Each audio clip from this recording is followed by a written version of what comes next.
Welcome to the Office of Child Care DWS Provider Portal Orientation webinar for providers new to accepting DWS subsidies for qualifying families and those new to the portal.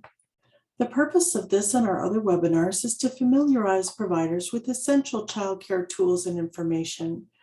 You should have received much of this information by email, but we offer a series of webinars as an additional resource. In this webinar, we're going to look at getting started and navigating in the DWS Provider Portal. The Provider Portal is a tool for sharing case and payment information with childcare providers and for providers to communicate changes to workforce services. The portal is an invaluable resource for managing your subsidy cases, and it is your best source of information about your cases. OCC will create your account once you are fully licensed and eligible to receive subsidy payments. All providers must use their Utah ID email account to log into their portal account. You should already have a Utah ID email, as this is required as part of the licensing process. If you need assistance with your Utah ID, please go to the internet site listed on the screen. You may also call the number shown. Then, to log in, go directly to jobs.utah.gov/childcare to access the portal. Click the blue Sign In button and use your Utah ID email and password to log in. On your first visit to the portal, you'll need to enter your direct deposit information. Click on the Banking tab, and towards the bottom,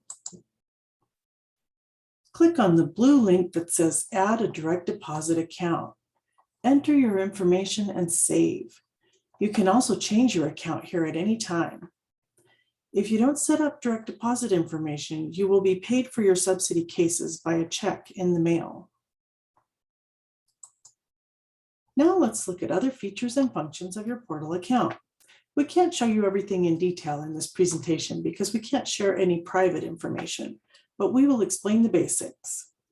Each time that you log into the portal, you must click that you accept the terms and conditions for accepting subsidy payments, including the information in the most current DWS provider guide. You will be notified of any changes to the information. When you log in, you acknowledge that you accept the current terms and conditions. When you land on the Home tab, you will see all of the tabs available to you, the pink What's New notification box, the frequently asked questions section, and an I want to box at the bottom, which includes a direct link to email OCC. Providers are responsible for the information posted in the pink What's New section. The Common FAQ section provides answers to many common questions at your fingertips. We encourage you to review the FAQs so that you are familiar with the information available there. The Common FAQ section also includes a link to the full current provider guide, a comprehensive reference to the child care program, including your rights and responsibilities. At the bottom of each portal page in the I want to box are links to common actions that you can perform in the portal. The second tab, the Children in Care tab, will be your most used tab.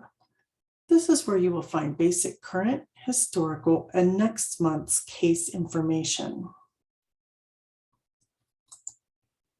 The default display information includes the parent's name, case number, status, current month subsidy, and next month's scheduled payments, as well as the next review date for each case.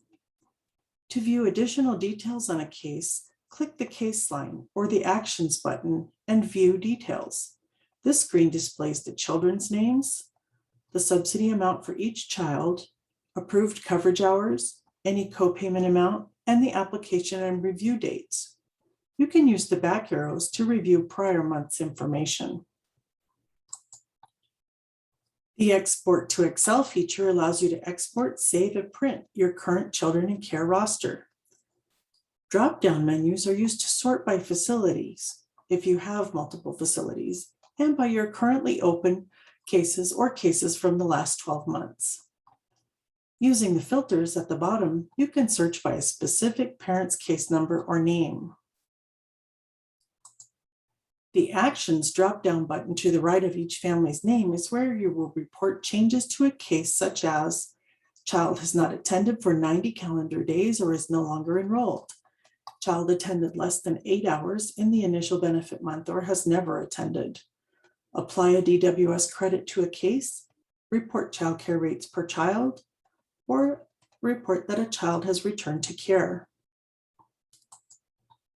Actions or provider change reports will be covered in detail in a separate webinar. The Children in Care tab is also where licensed family and center providers that received a subsidy payment in a given month must certify each month. Certification does not apply to family, friend, and neighbor providers, licensed exempt programs, or residential certificate providers. We will also cover certification in detail in a separate webinar.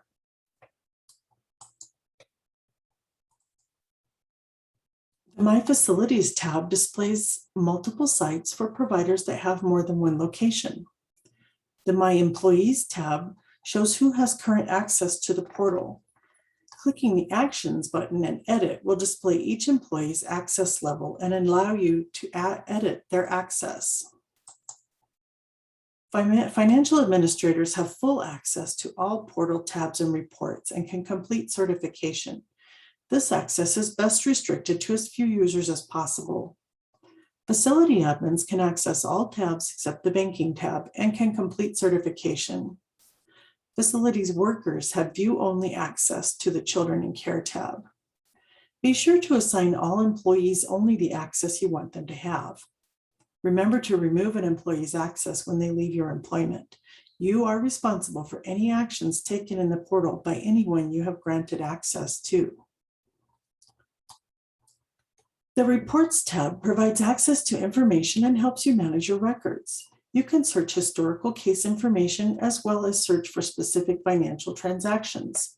Reports can be exported to an Excel file and can be saved and/or printed for your records. Reports include the View Transaction History, which is a record of payments made to a provider. You will need to use a start date at least 2 business days prior to the first of the month to see the current month's payments. For example, to view payments for April, select a start date of approximately 3/29.